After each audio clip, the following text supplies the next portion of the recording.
परिवार का भरण को पोषण करने वाला जो मेहनत कश आवाम है, यह देश जितना महलवानों का है उतना ही झोपड़ी वालों का है। इस बात को याद रखिएगा। और हमारी ताकत हमारा वोट है।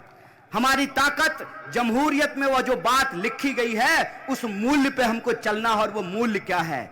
वो मूल्य ये है कि अगर इस देश में 16 लाख करोड़ रुपया प्रधानमंत्री जी के दोस्तों का माफ किया जा सकता है तो हम महाराष्ट्र की आम आवाम का बिजली बिल माफ करेंगे, क्योंकि यह देश उनका भी है। यही संकल्प हम लेकर के आए हैं। आप महाविकास आघाड़ी के गारंटी को उठा करके देखिए। उस गारंटी में हम क्या कह रहे हैं? हम गारंटी में कह रहे हैं कि अगर इस देश की तिजोरी इस देश के धनवानों के ऊपर लुटाई जा रही है तो उस तिजोरी को वापस महाराष्ट्र के लोगों के ऊपर खर्च किया जाएगा, महाराष्ट्र की बहु बेटियों पे खर्च किया जाएगा, महाराष्ट्र के नौजवानों पे खर्च किया जाएगा, महाराष्ट्र के किसानों पर खर्च किया जाएगा। और महाराष्ट्र की प्रगति का मतलब 2-4 व्यापारियों की प्रगति नहीं होती है। महाराष्ट्र की प्रगति का मतलब यहां जो करोड़ों लोग रहते हैं, चाहे वो मंदिर जाते हो, मस्जिद जाते हो, गुरुद्वारा जाते हो, चर्च जाते हो, बौद्ध मठों में जाते हो, हिंदू हो, मुस्लिम हो, सिख हो, ईसाई हो, बौद्ध हो, पारसी हो, जैन हो, यह देश सबका था, है और रहेगा। यही हमारा ऐलान है और यही ऐलान हम आपके बीच करने के लिए आए हैं कि जितनी कोशिश करनी है इनको कर लीजिए। एक साहब ने कहा कि डराते हैं। गालिब ने क्या खूब लिखा है, हर एक बात पे कहते हो तुम कि तू क्या है, हर एक बात पे कहते हो तुम कि तू क्या है, तुम ही कहो कि ये अंदाजे गुफ्तगू क्या है।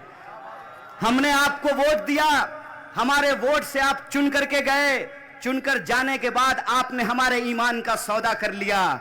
आज 5 साल बाद एक बार फिर आप जनता की अदालत में हैं और जमहूरियत में जनता ये तय करती है कि जिसको इज्जत से गद्दी पे बिठाया है उसको उसी बेइज्जती से कान पकड़ करके गद्दी से नीचे भी कर सकते हैं। और ये हमारी ताकत है।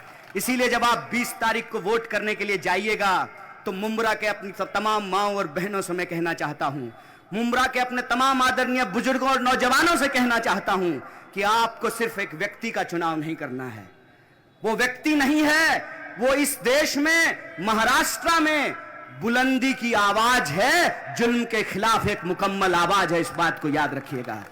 जब मैं चुनाव लड़ता हूं ये अपनी पूरी ताकत लगा देते हैं।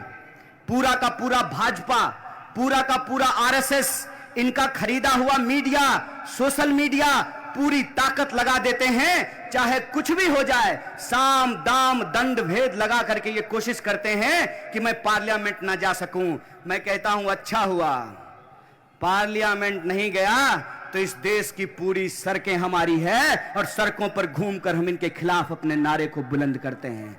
इसीलिए मुंब्रा के आप तमाम लोगों को मैं कहना चाहता हूं कि इनकी पूरी कोशिश है कि मुंब्रा में जितेंद्र अवार को हराया जाए। जितेंद्र अवार को हराने का क्या मतलब है?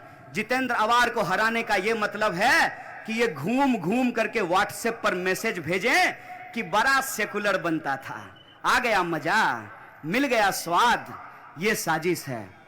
और ये साजिश जो बार बार डिप्टी सीएम अपने भाषण में जाकर के बोल रहे हैं और वोट देने के अधिकार को धर्म से जोड़ रहे हैं। मैं कहता हूं वोट देने का अधिकार धर्म से नहीं जमहूरियत से मिला है। इस बात को आप याद रखिएगा। और हम हिंदू हो सकते हैं, कोई मुसलमान हो सकता है, कोई सिख हो सकता है, कोई ईसाई हो सकता है, कोई बौद्ध हो सकता है, कोई पारसी हो सकता है, कोई जैन हो सकता है, कोई उत्तर भारतीय हो सकता है, कोई दक्षिण भारतीय हो सकता है, कोई पूरब का है, कोई पश्चिम का है, हो सकता है, कोई दक्षिण भारतीय हो सकता है, कोई पूरब का है, कोई पश्चिम का है। लेकिन हम भारत के लोग हैं और हम भारत के लोगों को इस देश के संविधान ने एक अधिकार दिया है। वो अधिकार यह है कि हेलीकॉप्टर पर चलने वाले का भी वोट एक है और टूटी साइकिल लेकर घूमने वाले का भी वोट एक है। यह जो वोट की